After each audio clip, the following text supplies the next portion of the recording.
మంది కనిపిస్తున్నారు. నేను 94లో ఎంఆర్పిఎస్ ఏర్పాటు చేస్తున్నప్పుడు 15 మంది 20 మంది లోపు మాత్రమే ఉన్నారు. అది ఇక్కడ ప్రొఫెసర్లు, డాక్టర్లు, మేధావర్గం ఉన్నది. కానీ ఆనాడు మొదలుపెట్టినప్పుడు అందరూ 10th లోపు బ్యాచ్. ఆ 15 మందిని కూడా ఉన్నమాట చెప్పు ఉన్నది వాస్తు కదా. అయితే మన లక్ష్యం గొప్పదైనప్పుడు, ఆ లక్ష్యాన్ని సాధించుకునే పట్టుదల మనకు బలంగా ఉన్నప్పుడు, మధ్యలో వచ్చేటివన్నీ ఆ సవాళ్ళను ఎదుర్కోవడం, లక్ష్యాన్ని చేరడం అనేది పెద్ద సమస్య కాదు. కాబట్టి దానికి పట్టుదల ఎంత ముఖ్యమో సహనం కూడా అంతే ముఖ్యం. మనం సహనం కోల్పోవద్దు, ఆత్మస్థైర్యం కోల్పోవద్దు. డాక్టర్ బాబాసాహెబ్ అంబేద్కర్ ఒక మాట చెప్పాడు.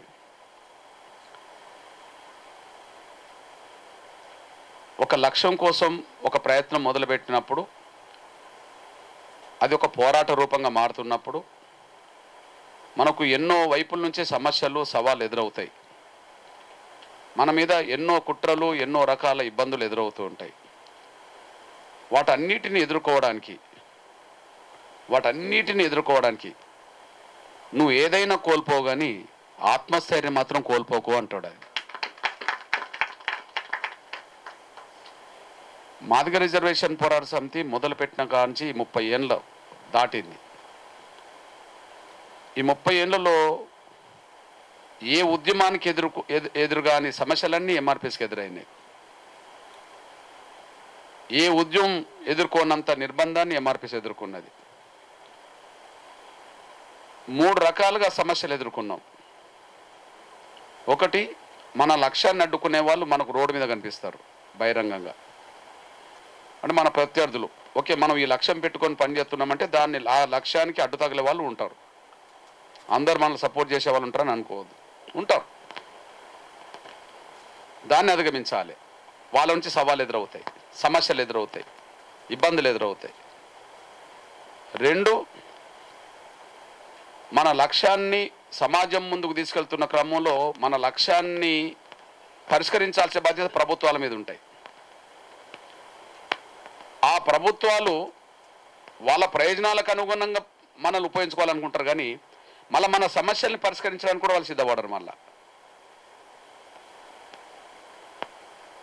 వాళ్ళ మీద కూడా వివిధ సమయంలో యుద్ధం చేయాల్సి వస్తుంది. అప్పుడు వాళ్ళు కూడా మన మీద కన్నెర్ర చేస్తారు. అంటే మేము ఉపయోగించుకోవాలనుకున్నాం, కానీ మీకు ఉపయోగపడాలనుకున్నామా? ఆ వైపు నుంచి కూడా వస్తాయి. వాటిని ఫేస్ చేయాల్సి వస్తుంది. రెండోది, ఏదో సామెత ఉన్నది, అది హిందూ సామెతే కావచ్చు, ఇంటి శత్రువును ఈశ్వరుడు కూడా గుర్తుపట్టడాన్ని కదా, ఇంటి దొంగ కదా కదా. ఆ బ్యాచ్ మనకి ఎక్కువ అవుతుంటుంది. అది మనం వెనుకనే ఉంటుంది, ఎన్నుపోటు పడుతుంటుంది. అది ఆ బ్యాచ్ అంతర్గతంగా ఎదుర్కొనే సమస్య చాలా సవాళ్ళతో కూడుకుంటుంది. మనకు బహిరంగంగా అడ్డుపడేటోళ్ళు ఉన్నారు, వాళ్ళని ఎదుర్కోవడానికి మన మార్గం ఏర్పాటు చేసుకోవచ్చు. వాళ్ళు బహిరంగంగా అనిపిస్తారు. ప్రభుత్వాలు ఉన్నాయి, మన ముందు కనిపిస్తాయి. కానీ మన ఇంట్లో ఉన్నోళ్ళు కూడా మనకు వెన్నుపోట్లు పొడిచే సందర్భాలు కూడా వస్తాయి. కారణాలు ఏమైనా కావచ్చు. వీటన్నిటినీ దశల వారుగా ఎదుర్కొని సుదీర్ఘకాలం పట్టిన సహనం కోల్పోకుండా, ఆత్మస్థైర్యం కోల్పోకుండా పోరాటం చేస్తే ఎప్పటికైనా విజయం దక్కుతుంది. అక్కడ మండేలో చేసిన పోరాటం గదే కనిపిస్తుంది. అమెరికాలో నల్లజాతి వాళ్ళు చేసిన పోరాటంలో గదే కనిపిస్తుంది. దేశ స్వాతంత్ర పోరాటంలో గదే కనిపిస్తుంది. అంబేద్కర్ కాలంలో జరిగిన పోరాటంలో గదే కనిపిస్తుంది. మనం తెలంగాణ రాష్ట్ర ఉద్యమంలో పాల్గొన్న వాళ్ళం కాబట్టి గదే కనిపిస్తుంది. అంటే ఒక లక్ష్యం పెట్టుకొని మనం ప్రయాణం మొదలుపెట్టిన రోజే సమస్యలన్నీ పరిష్కారం కావు, కానీ ఆ సమస్యల పరిష్కారం జరిగేంత వరకు మాత్రం నిజాయితీని కోల్పోకుండా, స్వార్థాన్ని మనకు దరిచేయనీయకుండా, పోరాట స్ఫూర్తిని వదలకుండా మనం నిలబడ్డ రోజు మనం ఏ వర్గాలకు న్యాయం జరగాలనుకుంటున్నామో అంతిమంగా న్యాయం జరగడానికి అవకాశం ఉన్నది. అది మాత్రం నేను చెప్పవచ్చు. ఈ విషయంలో ఖచ్చితంగా నా సోదర వర్గమైన నా మైనార్టీలకు సంబంధించిన అంశం మీద ముఖ్యంగా మనం ఎన్నుకునే నినాదం, ఎన్నుకునే డిమాండ్ దేని చుట్టూ తిప్పాలనేది ప్రధాన ఎజెండా. మనం ఎన్నుకునే నినాదం, ఎన్నుకునే డిమాండ్ దేని చుట్టూ తిప్పాలనేది ప్రధాన ఎజెండా. నాకు తెలిసి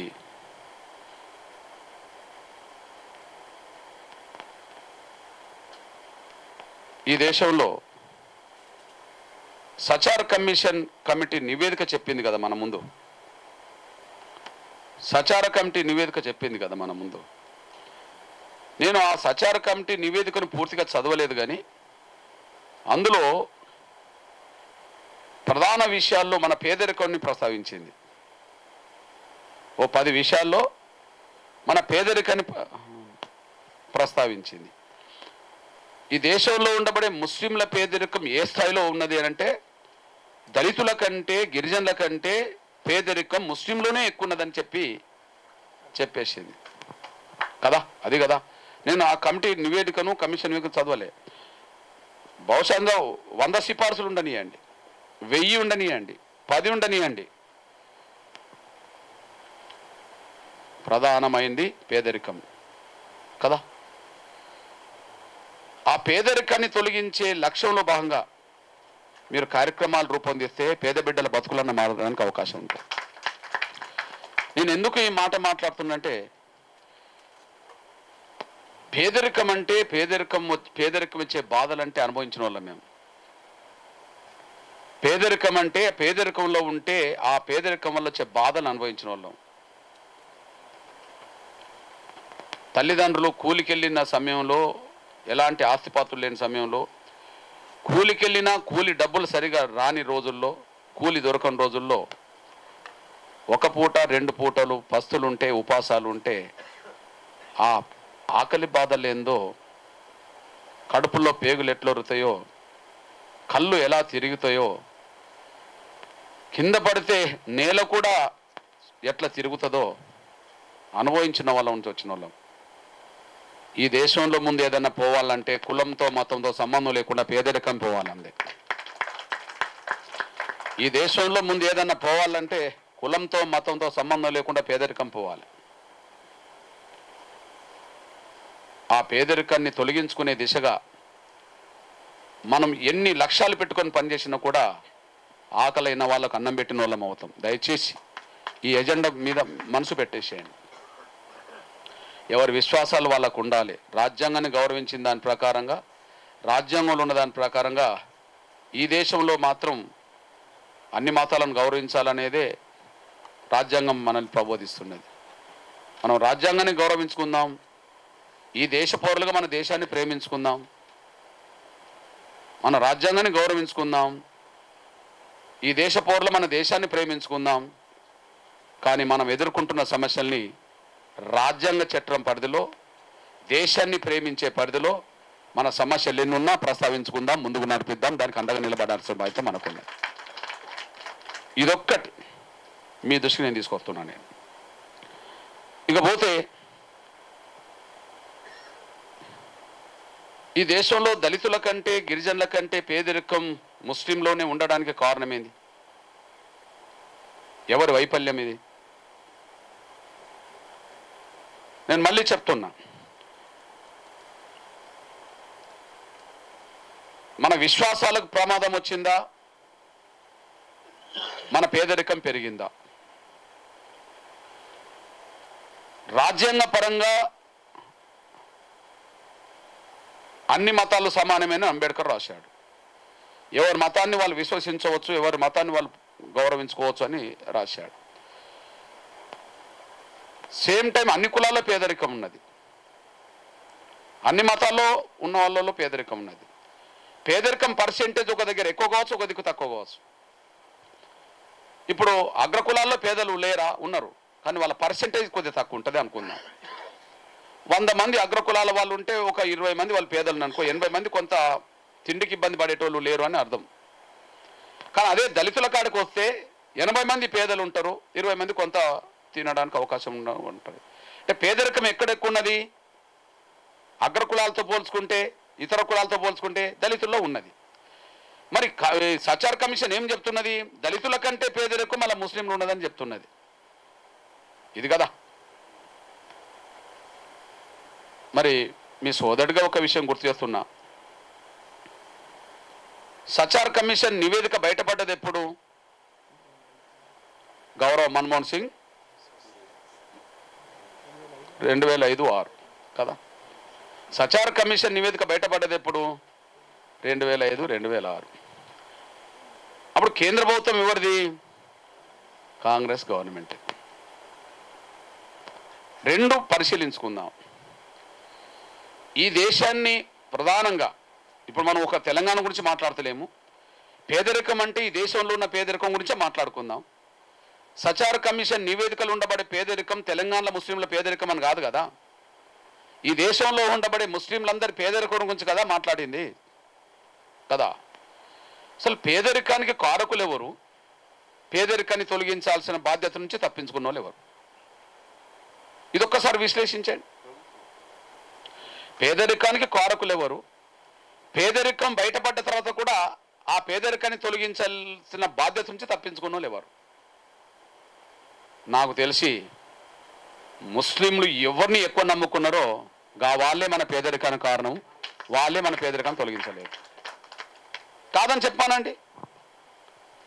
2005-6 కంటే ముందు, సచార్ కమిషన్ రావడానికంటే ముందు ఈ దేశాన్ని పరిపాలించిన వాళ్ళు ఎవరు? కమిషన్ నివేదిక వచ్చినాక దాదాపు 8 సంవత్సరాలు అదనంగా పరిపాలించింది ఎవరు? కమిషన్ రాకముందు నాకు తెలిసి కాంగ్రెసేతర ప్రభుత్వాలు ఈ దేశంలో అప్పటికి ఒక 10 ఏళ్ళు నడిచినాయి అనుకుందాం. 47 మొదలుకొని 2005 వరకు కాంగ్రెసేతర ప్రభుత్వాలు నడిచింది ఎప్పుడు? ఓకే, జనతా పార్టీ నుంచి మొదలుకుంటే జనతాదళ వరకు ఒక 5 ఏళ్ళు వేసుకుందాం, విపి సింగ్ వరకు ఒక 5 ఏళ్ళు వేసుకుందాం. మధ్యలోనే జనతా పార్టీ పడిపోయింది కదా, మళ్ళీ కాంగ్రెస్ వచ్చింది కదా. తర్వాత మళ్ళీ రాజీవ్ గాంధీ దిగిపోయి మళ్ళీ విపి సింగ్ గారు వచ్చిండ్రు. ఆ తర్వాత కొంత దేవగౌడ వాళ్ళు పరిపాలించారు కదా. మొత్తం ఒక 5 ఏళ్ళు వేసుకుందాం. వాజ్పేయి పాలన ఎంతకాలం జరిగింది? అదొక 5 ఏళ్ళు వేసుకుందాం. 47 నుంచి 2005 వరకు ఎన్నేళ్ళు? ఒక 60 ఏళ్ళు యావరేజ్. 60 ఏళ్లలో కాంగ్రెసేతర ప్రభుత్వాలు పరిపాలించిన 10 ఏళ్ళు. అదే సమయంలో మనందరికీ తెలుసు 5 దశాబ్దాలు పరిపాలించింది కాంగ్రెస్. 5 దశాబ్దాలు పరిపాలించిన కాంగ్రెస్కే మన వాళ్ళు ఎక్కువ మంది ఓట్లేశారు. 5 దశాబ్దాలు పరిపాలించిన కాంగ్రెస్నే మన వాళ్ళు ఎక్కువ నమ్ముకున్నారు. కానీ ఓట్లు వేయించుకున్న వాళ్ళు మాత్రం మన పేదరికాన్ని వాళ్ళే పెంచింది అనే విషయం సాక్ష్యంగా వాళ్ళ కమిషనే చెప్పేసింది. ఎవరు దానికి బాధ్యులు? ఎవరు చెప్పండి? ఇతరుల పేదరికం పెరగడానికి కారణం పాలన పార్టీ అన్నప్పుడు మన పేదరికం పెరగడానికి ఎవరు కారణం? కాంగ్రెసే కారణం. నంబర్ 1 మనసులో మనం అది పెట్టుకోవాల్సిన అవసరం లేదు.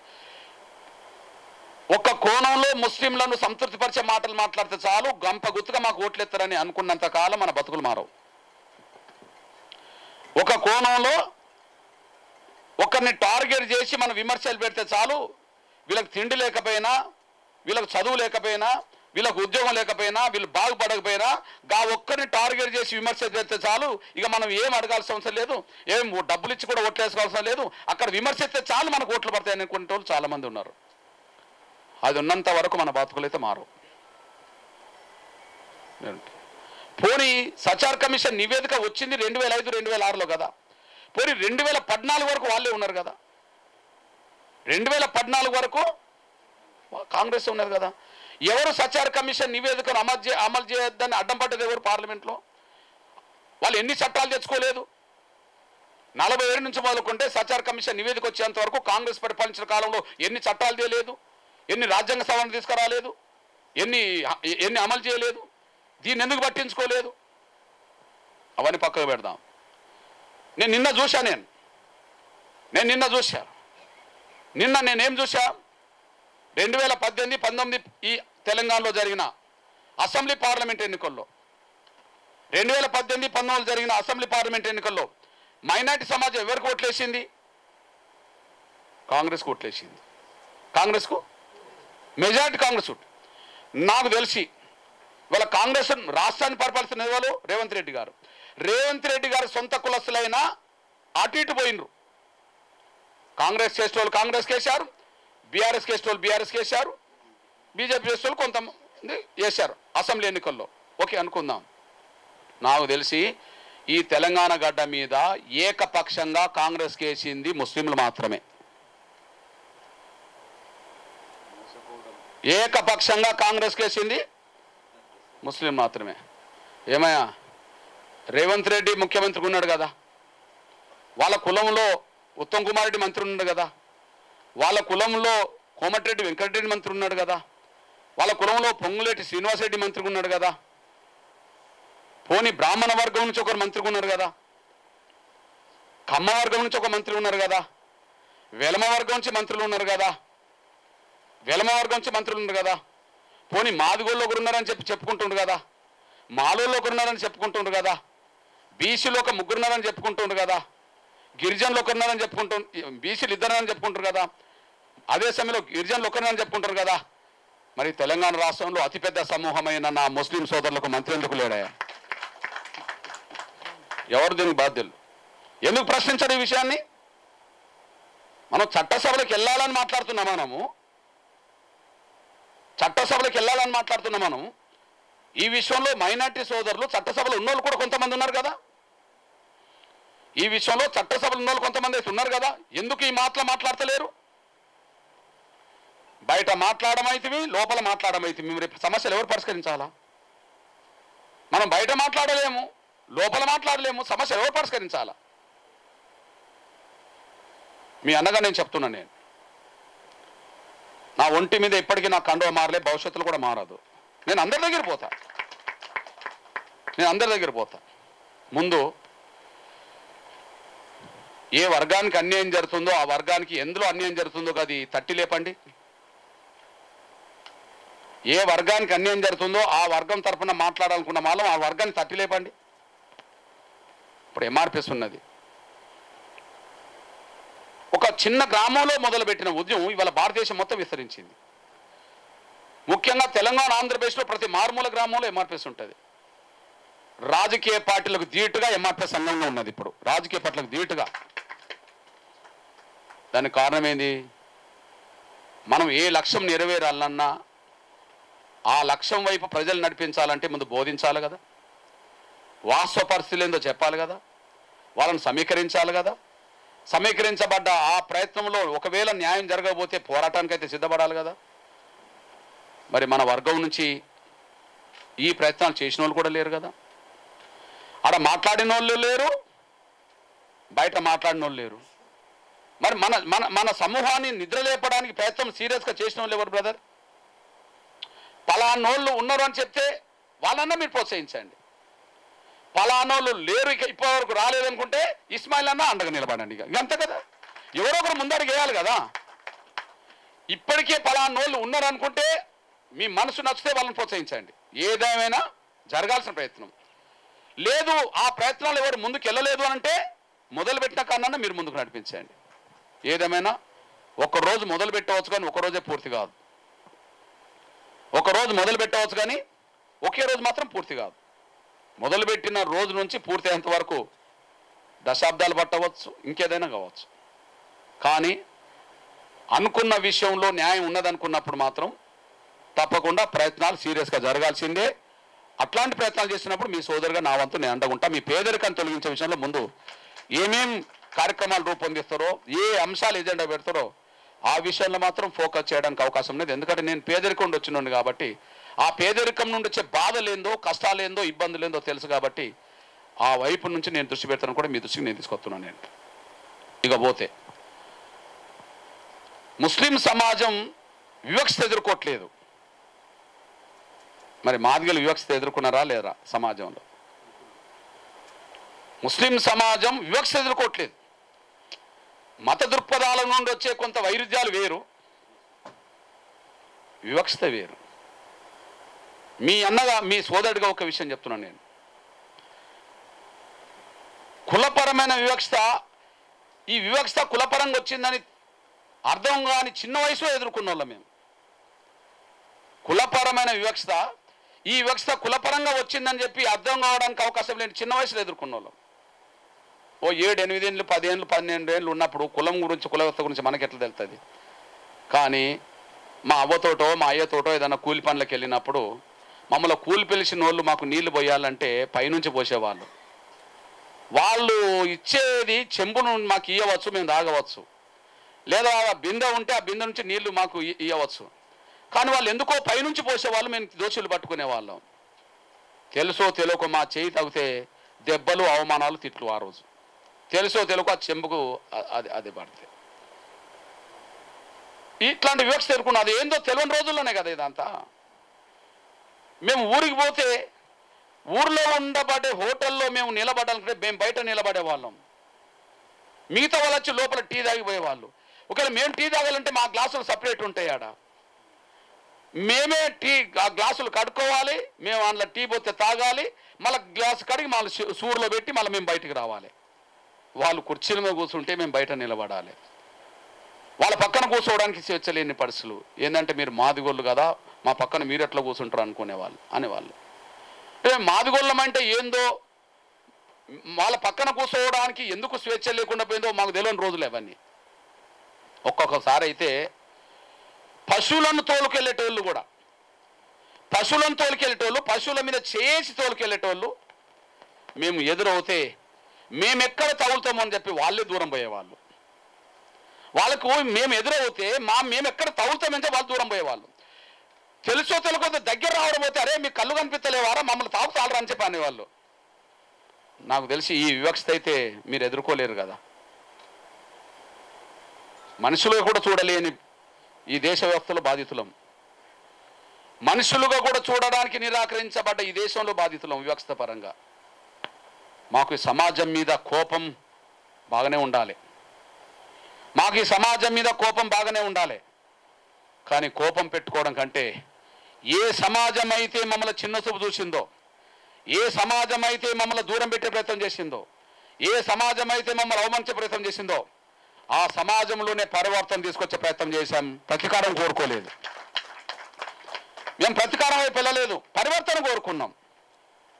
ఆ పరివర్తన కోరుకోవడం వల్ల ఇప్పుడు ఏమైందో చూడండి. వాళ్ళ ఎంఆర్పిఎస్ ఉద్యమ లక్ష్యం న్యాయమని, ఎంఆర్పిఎస్ ఉద్యమానికి తోడుగా ఉండాలని, ఈ సమాజంలో మా పట్ల ఎవరైతే వివక్ష ప్రదర్శించారో, వివక్ష ప్రదర్శించడానికి ఏ కారణాలని పునారాలు చెప్పారో వాళ్ళే ఎంఆర్పిఎస్ ఉద్యమానికి అండగా నిలబడే కాడికి వచ్చిందనేసి మీ దృష్టికి తీసుకొస్తున్నాను నేను. కొన్ని వేల సంవత్సరాలుగా వివక్షను ఎదుర్కొన్న మనం వివక్ష కారకులైన వాళ్ళ మీద ప్రతీకారంకి వెళ్ళలేదు, కానీ వాళ్ళు పరివర్తన కోరుకున్నాం. అన్యాయం జరిగిన విషయాన్ని వాళ్ళ ముందు కూడా పెట్టాం, సమాజం ముందు కూడా పెట్టాం. నిజమే కదా, అందరూ సమానంగా బతుకుదామనే ఆలోచన తీసుకొచ్చాం. ఆలోచనకు అనుగుణంగా సమాజం మద్దతు కూడా కొట్టాం. ఇవాళ మీ అందరు తెలుసు, ఎంఆర్పిఎస్ మొన్న మీటింగ్ పెడితే బ్రాహ్మణ సామాజిక వర్గానికి సంబంధించిన ఆడపిల్లలు డప్పు కొట్టిండ్రు వచ్చి, వైశ్య సామాజిక వర్గానికి సంబంధించిన ఆడపిల్లలు డప్పు కొట్టారు. అక్కడికి వచ్చి బీసీలు డప్పులు కొట్టారు, గిరిజనులు డప్పులు కొట్టారు, ఎంబీసీలు డప్పులు కొట్టారు. నువ్వు చూసావు, అందరూ డప్పులు కొట్టారు. రెడ్డి డప్పు కొట్టింది. డప్పు ఎవరు కొడతారు మీ అందరు తెలుసు, మాదిగల్లో కొడతారు. కానీ మాదిగల ఉద్యమం న్యాయం అని చెప్పి డప్పు అన్ని కులాలు కొట్టే కాడికి వచ్చేసింది. నేను ప్రతీకారం కోరుకున్నానా, పరివర్తన కోరుకున్నానంటే వాళ్ళలో పరివర్తన కోరుకున్నాం. వాళ్ళకు వివిధ సమయంలో అన్యాయం జరిగిన కోణం జరిగినప్పుడు వాళ్ళకు కూడా అండగా నిలబడ్డాం. అరే ఎంఆర్పిఎస్ వాళ్ళ కోసం చేస్తుంది, అందరి కోసం చేస్తుంది అని చెప్పి సమాజం అనుకుంటేట్టు చేశాం. సమాజం మద్దతు కూడగట్టాం, వర్గీకరణ సాధించే ప్రయత్నం చేశాం. నేను ఈ విషయం ఎందుకు చెప్తున్నంటే, ఈ సమాజంలో మన లక్ష్యాలు సమాజానికి భిన్నంగా ఉన్నాయని చెప్పి అనుకోకుండా జాగ్రత్తలు తీసుకోవాలి. సమాజ అభిప్రాయాన్ని మనకు వ్యతిరేకంగా ఉండకుండా చూసుకోవాలి. అది ఒక్కరోజు వస్తుందని నేను అనుకోను, 2 రోజుల్లోనే పరివర్తన జరుగుతుందని నేను అనుకోను. అందుకనే నేను వేరే ఎజెండా పెట్టలేదు. ప్రతి కులంలో ఎంతో కొంత పేదరికం ఉన్నది కాబట్టి, మన మైనార్టీలో పేదరికం ఎక్కువ ఉన్నది కాబట్టి, ఎక్కడున్నా పేదరికం కాబట్టి మా పేదల బాధలు పట్టించుకొని చెప్పి గట్టిగా మాట్లాడగలిగితే అన్ని కులాల సానుభూతి, అన్ని వర్గాల సానుభూతి, సహకారం మనకు ఉండడానికి అవకాశం ఉన్నదని కూడా మీరు మర్చిపోదు. వెంటనే వచ్చిందంటే ఎంఆర్పిఎస్ 94లో మొదలుపెట్టిన వెంటనే సమాజం మొత్తం అండగా వచ్చిందా? రాలే. దశల వారీగా మన పోరాటంలో న్యాయాన్ని గుర్తించి, ధర్మాన్ని గుర్తించి, మన ప్రవర్తనను గుర్తించి, మన వైఖరిని గురించి, మన నడవడిని గురించి సమాజం గమనించుకుంటూ వచ్చింది కాబట్టి అండగా నిలబడాల్సిన పరిస్థితి వచ్చింది.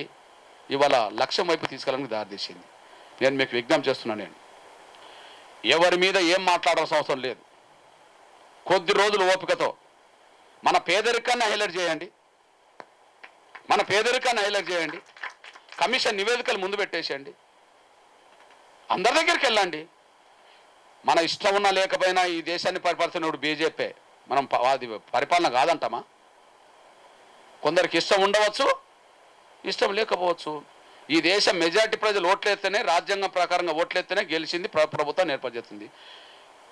ఎప్పుడైనా మన సమస్యల పరిష్కారం కావాలంటే ఎవరి దగ్గరికి పోవాలా? నేను అంటున్నా ఎస్సీ వర్గీకరణ జరగకపోవడం వల్ల మాకు నష్టం జరిగింది అనుకుందాం. ఎస్సీ వర్గీకరణ జరగకపోవడం వల్ల మాకు నష్టం జరిగింది. ఉమ్మడి రిజర్వేషన్ ఉండడం వల్ల ఒక వర్గం బాగా లబ్ధి పొందింది, మిగతా వాళ్ళందరూ వెనుకబడ్డారు. దీనికి కారణం ఎవరంటే పరిపాలించిన వాళ్ళే కారణం. మరి అప్పుడు పరిపాలించిన వాళ్ళు ఎవరంటే కాంగ్రెసే. మీరే గమనించండి. తెలుగుదేశం గవర్నమెంట్ కాకుండా, మొన్న టీఆర్ఎస్ గవర్నమెంట్ కాకుండా మరి ఈ రాష్ట్రాన్ని పరిపాలించింది ఎవరు? ఉమ్మడి ఆంధ్రప్రదేశ్లో మధ్యలో వచ్చిన ఎన్టీ రామారావు, చంద్రబాబు నాయుడు వేసుకుందాం. వీళ్ళు కాకుండా మొత్తం పరిపాలించింది ఎవరు? కాంగ్రెసే. మరి మాకు నష్టం రావడానికి కారకులు ఎవరు అన్నట్టు? మాకు నష్టం రావడానికి కారకులు ఎవరు? కాంగ్రెసే. ముస్లింల పేదరికం పెరగడానికి కారకులు ఎవరు? మీకు పేదరికం పెరిగింది అంటారు కాదు, మాకు వర్గీకరణ జరగలేదు అంటున్నాం కదా, నష్టం వచ్చిందని మేము అంటున్నాం కదా. మరి మా నష్టానికి కారకులు ఎవరు? వాళ్ళే. మన పేదరికం పెరగడానికి కారకులు ఎవరు? వాళ్ళే. మరి మా నష్టానికి కారకులు వాళ్ళే అని తెలిసి వాళ్ళ దగ్గరికి నేను వెళ్ళలేనా? మీరు నన్ను చూసింది గౌరవ నరేంద్ర మోడీ గారితో, అదే కదా నన్ను చూసింది గౌరవ నరేంద్ర మోడీ గారితో. ఈ 30 ఏళ్ళ ఉద్యమంలో నరేంద్ర మోడీ గారితో నన్ను చూసింది ఎప్పుడు? బీజేపీతో నన్ను చూసింది ఎప్పుడు? ఈ 30 ఏళ్ళ పోరాటంలో 94లో మొదలు పెడితే 2023 అంటే అర్థం ఏదో చెప్పండి. 1994లో ఉద్యమం మొదలు పెడితే 2023లో గౌరవ దేశ ప్రధానమంత్రి గారు గౌరవ నరేంద్ర మోడీ గారు మీటింగ్కి వచ్చాడు. ఎన్నేళ్ళకి వచ్చిండు? 29 ఏళ్ళు. మరి 29 ఏళ్ళు నేను పోరాటం ఆపలేదే, నా ప్రయత్నాలు ఆపలేదే, పోరాటం ఆపలేదు. 29 ఏళ్లలో చంద్రబాబు నాయుడు గారు ముఖ్యమంత్రి ఉన్నాడు, నేను ఆయన దగ్గర పోయానుగా. మీరు గమనించండి.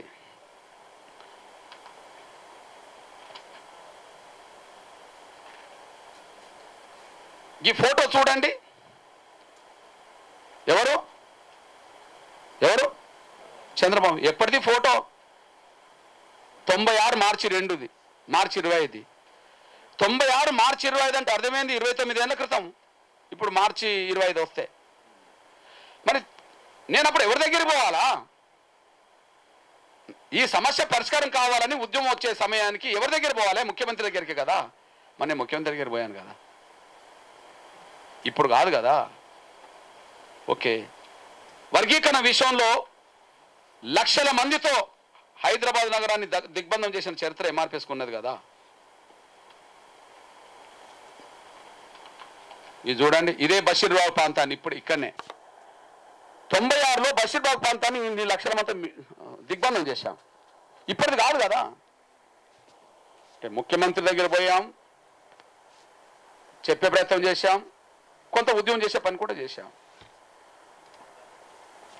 నాకు తెలిసి కాంగ్రెస్ మాకు న్యాయం చేయలేదు, వాళ్ళ వల్ల అన్యాయం జరిగింది, కానీ చంద్రబాబు మాత్రం మాకు న్యాయం చేశాడు. అప్పుడు ఆ సమయంలో కొడతామంటే భయం, పెడతామంటే ఆశ అన్నట్టుగా కృష్ణ నేను వర్గీకరణ చేస్తాను, నీ సహకారం కావాలన్నాడు, నేను సహకరించానుగా. ఇప్పటి విషయం కాదు నేను చెప్పేది. 98, 99 కృష్ణ నేను వర్గీకరణ చేస్తాను, నీ సహకారం కావాలన్నాడు, నేను సహకారం చేశాను. నాకు కావాల్సింది వర్గీకరణ. ఆయన నాకు 98లో ఎంపీ టికెట్ ఇచ్చిండు పెద్దపల్లి, నేను తీసుకోలే.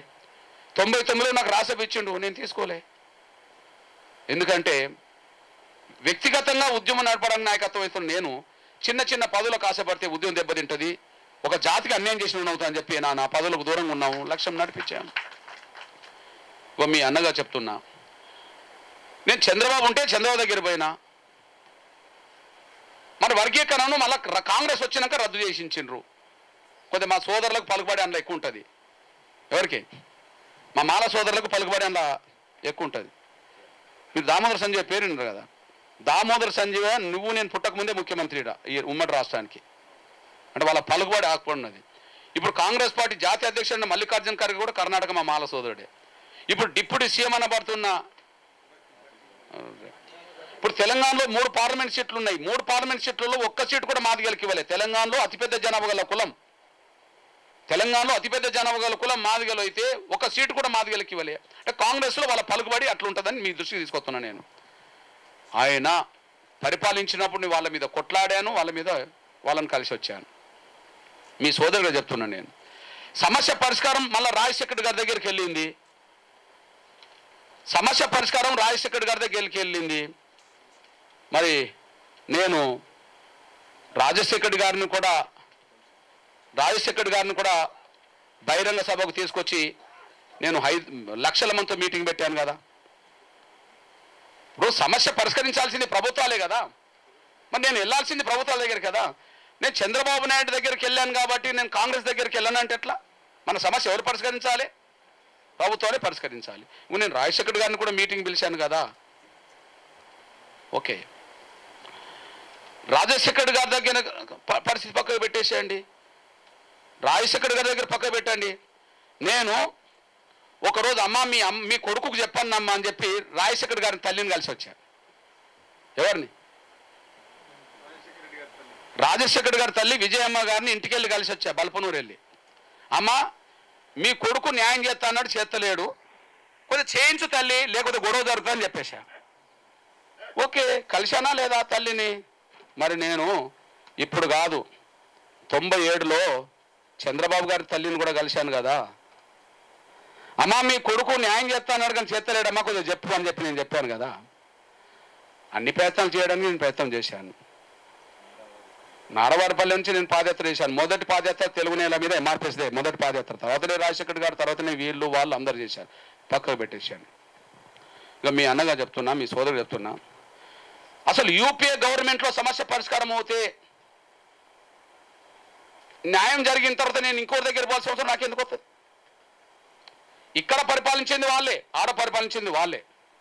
సచార్ కమిషన్ నివేదిక వచ్చిన సమయంలోనే వర్గీకరణ అంశం కూడా అక్కడికి వచ్చేసింది.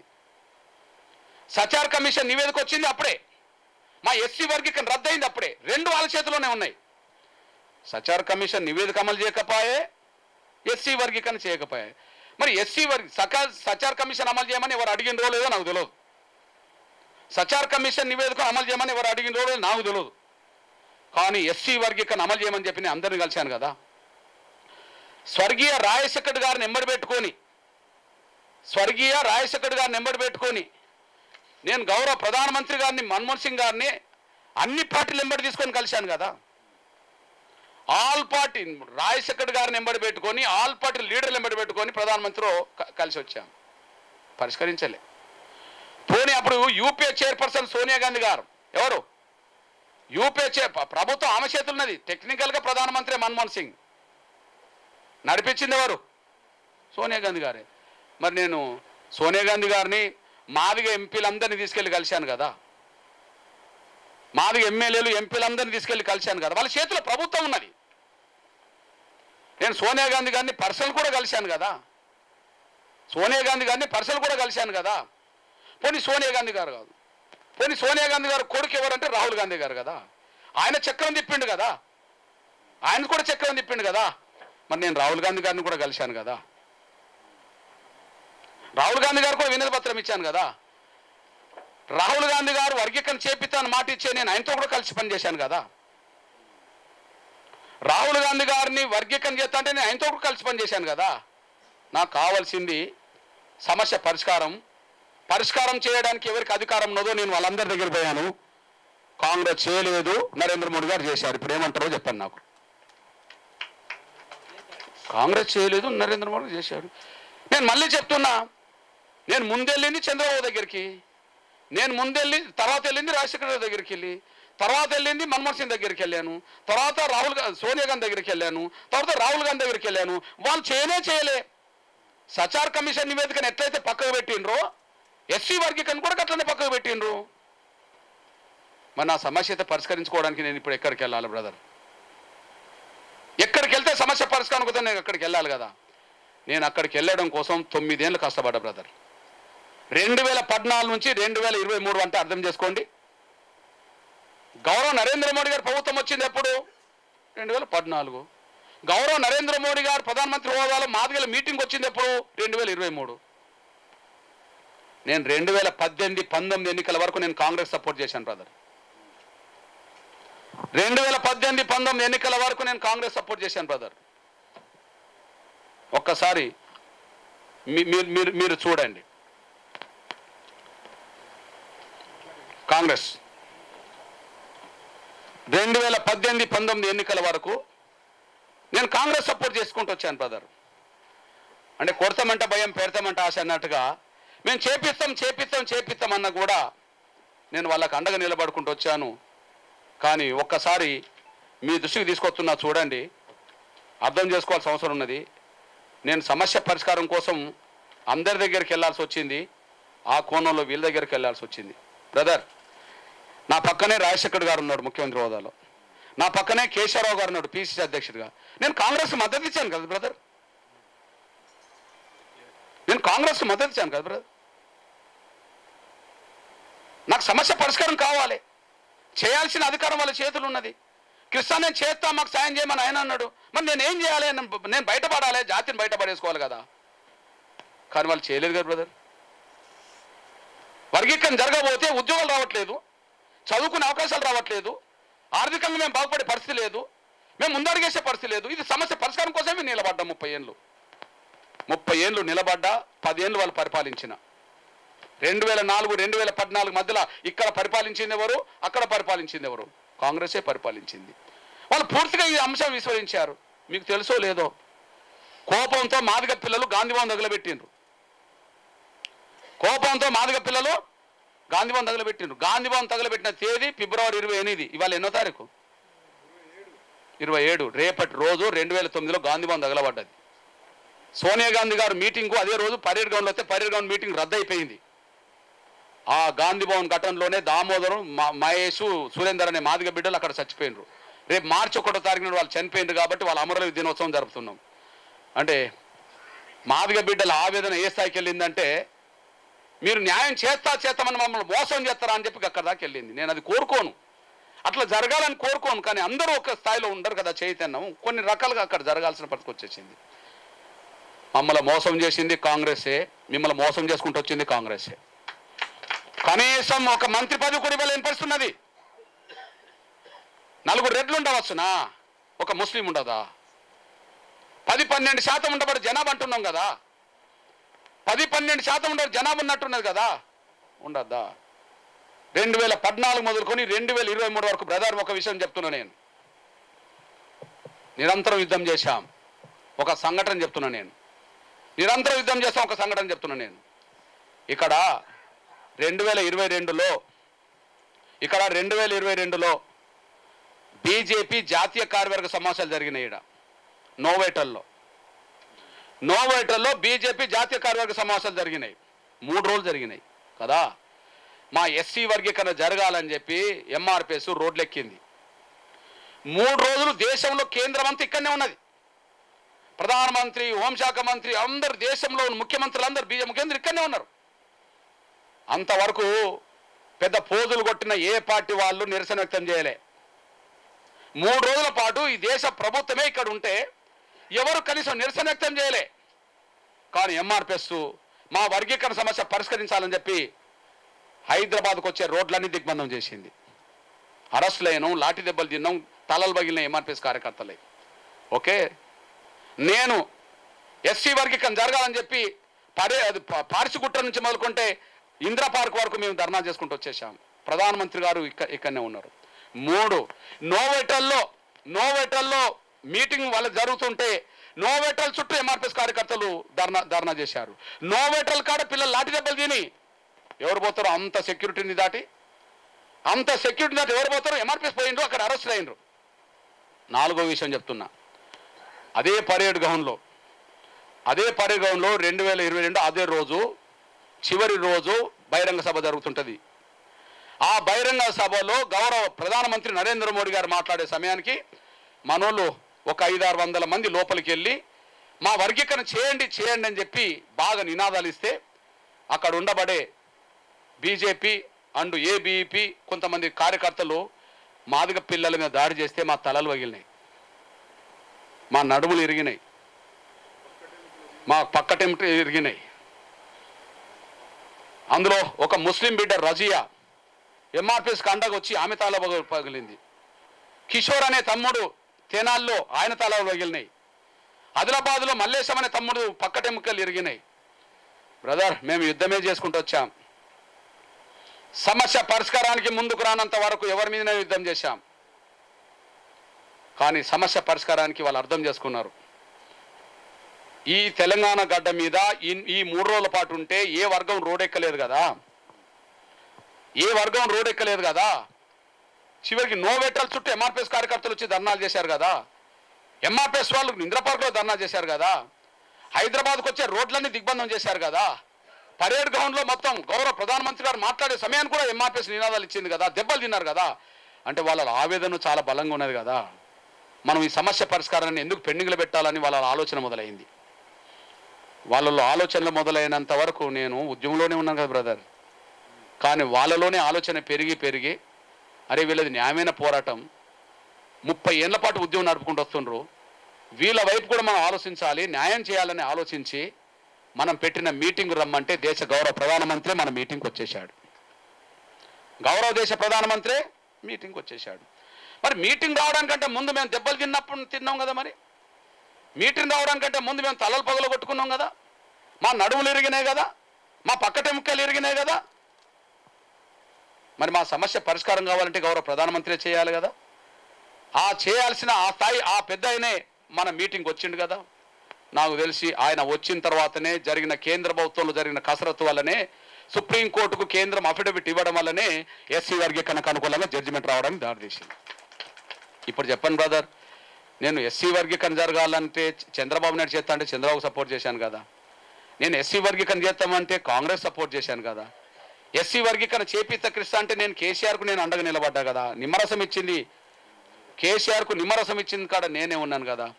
మరి ఎస్సీ వర్గీకరణ చేయడానికి ముందుకు వచ్చిన గౌరవ నరేంద్ర మోడీ గారిని నేను గౌరవించుకోవాల్సిందే కదా బ్రదర్. మీరు చెప్పండి, నా లక్ష్యం అది. నా లక్ష్యం కోసం 30 ఏళ్ళు పోరాటం చేశాను.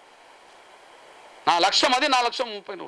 ఈ 30 ఏళ్ళు మళ్ళా మీరు అర్థం చేసుకోవాల్సింది ఏంటంటే గౌరవ దేశ ప్రధానమంత్రి గారు వేదిక మీదకి వచ్చింది 23లో, ఎంఆర్పిఎస్ ఉద్యమం మొదలైంది 94లో. అంటే ఎన్నేళ్లకు గౌరవ నరేంద్ర మోడీ గారు లాంటి దేశ ప్రధానమంత్రి బీజేపీ నాయకత్వం వేదిక మీదకి వచ్చిందంటే 29 ఏళ్ళకు. మీరు మొన్నటిది చూస్తున్నారు కానీ 29 ఏళ్ళ పోరాటం చూడకపోతే వేరే విషయాలు అర్థం కావడానికి అవకాశం లేదు. నేను విజ్ఞప్తి చేస్తున్నాను, ఏ సమాజం నుంచి అయితే మనం వివక్ష ఎదుర్కొన్నామో ఆ సమాజ మద్దతు కూడా కట్టాం. ఏ వర్గం సమస్య ఎదుర్కొంటుందో ఆ వర్గాన్ని చైతన్యం తీసుకొచ్చాం. మాదిగల సమస్య ఎదుర్కొంటుండ్రు, వాళ్ళు చైతన్యం తీసుకొచ్చేసాం. మాదిగల పట్ల సమాజం చిన్న చూపు ఉన్నది, వాళ్ళ మద్దతు కూడా కట్టాం. ఏ ప్రభుత్వం చేస్తాన్నా ప్రభుత్వానికి అండగా నిలబడుకుంటూ వచ్చేసాం. ఏ ప్రభుత్వం చేయకపోయినా యుద్ధం చేసుకుంటూ వచ్చాం. అంతిమంగా విజయం సాధించడానికి మార్గం ఏర్పాటు చేసుకుంటూ వచ్చేసాం. ఇది నేను ఎవరికి అనుకూలం కాదు, ఎవరికి వ్యతిరేకం కాదు. ఇది ఎవరికి అనుకూలం కాదు, ఎవరికి వ్యతిరేకం కాదు. నా కండువ మారలేదు, మారదు, భవిష్యత్తులో కూడా మారదు. నా కండువ మీరు మారిందా? నా కండువ మారలేదు. మొన్నటికి మొన్న స్వర్గీయ రాజశేఖర్ గారు బతికినప్పుడు నాకు ఎమ్మెల్సీ ఇచ్చిండు. మాలమహా లీడర్ జూపిడి ప్రభాకర్ ఎమ్మెల్సీ తీసుకున్నాడు, నేను తీసుకోలే. నాది సొంతంగా వరంగల్ జిల్లా. వరంగల్లో నాకు 2009 ఎన్నికల్లో కాంగ్రెస్ పార్టీ ఎంపీ టికెట్ ఇవ్వడానికి ప్రయత్నం చేసింది, నేను తీసుకోలే. 2013లో జగన్మోహన్ గారు నాకు రాజ్యసభ ఇస్తాడు, నేను తీసుకోలే. మొన్నటి ఎన్నికల్లో 2024 ఎన్నికల్లో వరంగల్ పార్లమెంట్ సీటు ఎట్లా కృష్ణమాది గారిని చాలా ప్రధానమంత్రి గారి దగ్గర తీసుకున్నాడు, చాలా వాళ్ళు బాగుంటుండ్రు కాబట్టి అని చెప్పి పత్రికలు ఎలక్ట్రానిక్ మీడియా అంతా ప్రచారం చేసింది, వరంగల్ పార్లమెంట్ సీటు బీజేపీది కృష్ణమాది గారికి ఇస్తా అని చెప్పి. నేను తీసుకోలే. ఎందుకు తీసుకోలే అంటే, ఏ పార్టీ ఇచ్చినా ఎందుకు తీసుకోలేదంటే దానికి ఒక కారణం ఉన్నది. నేను స్వతంత్రంగా ఉంటే అన్యాయం జరిగిన ప్రతి చోట మాట్లాడడానికి అవకాశం ఉంటుంది. నేను ఏదో ఒక పార్టీలో చేరితే సమస్యల మీద అందరి కోసం మాట్లాడడానికి అవకాశం తక్కువ ఉంటుంది. అక్కడ ఇవాళ మీ దగ్గరికి నేను వచ్చాను అంటే అర్థమైంది నేను స్వతంత్రం ఉండడం వల్ల వచ్చేసాను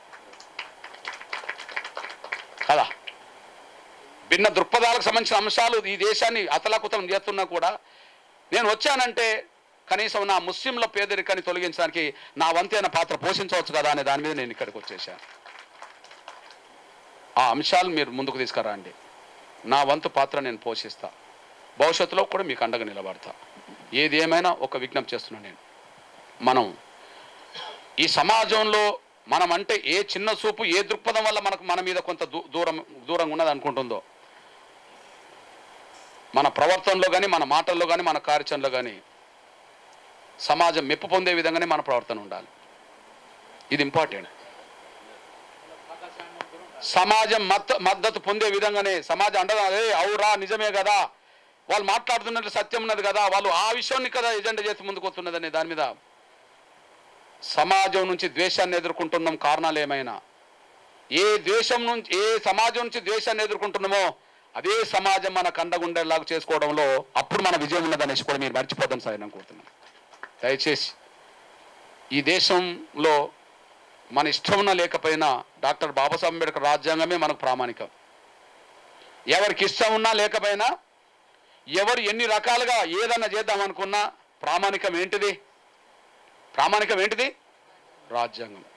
రాజ్యాంగం ఇచ్చిన స్వేచ్ఛ, రాజ్యాంగం ఇచ్చిన హక్కులు ఎక్కడైనా హరించబడుతున్న సమయంలో ఆ స్వేచ్ఛను కాపాడుకోవడానికి, హక్కులను పరిరక్షించుకోవడానికి అందరం ప్రయత్నం చేయాల్సిందే.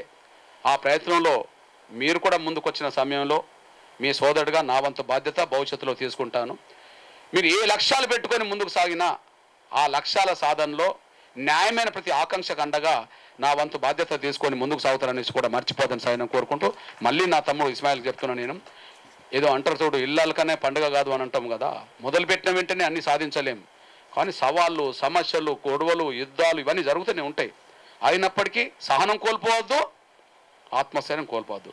ఈ రెండింటిని కొంత బ్యాలెన్స్ చేసుకుంటూ మనం రాగలిగితే ఎవరి నుంచి మనం ద్వేషాన్ని ఎదుర్కొంటున్నామో వాళ్ళ మనసు కూడా చూరగొనే విధంగా, నేను ముందు ఎందుకు చెప్పాను ఈ విషయం అంటున్నంటే, అందరి చేత వివక్షత గురైనాం కానీ అందరి మద్దతు మళ్ళీ ఎంఆర్పిఎస్కే వచ్చేసింది. అందరితో వివక్షత గురైనాం, అందరితో చిన్న చూపు గురైనాం, ఎదురవుతూనే దూరం పోయే సమాజం నుంచి బతికాం. కానీ వాళ్ళే వచ్చి కౌగలించుకునే కాడికి తీసుకొచ్చుకున్నాం. ప్రతీకారం కోరుకోలేదు. సమాజం మద్దతు కూడగట్టుకునే విధంగా, వాళ్ళు మన మనసును చూరగొనే విధంగా మన ప్రవర్తనను చూస్తారనేసి కూడా, మన మాట చూస్తారనేసి కూడా మర్చిపోదు. ఏదైనా జారితే మళ్ళీ తిరిగి తెచ్చుకుంటామేమో కానీ మాట జారితే తిరిగి తెచ్చుకోలేము. కాబట్టి నేను అంటున్నా, ఈ దేశంలో పేదరికం ఎక్కువనేది ముస్లింలు అయినప్పుడు ఆ పేదరికాన్ని తొలగించే దిశగా జరిగే ప్రయత్నంలో నేను ఎక్కడికి రామన్నా మీకోసం నేను అండగా నిలబడతాను కూడా గుర్తు చేస్తూ నేను ముగిస్తున్నాను. ధన్యవాదాలు.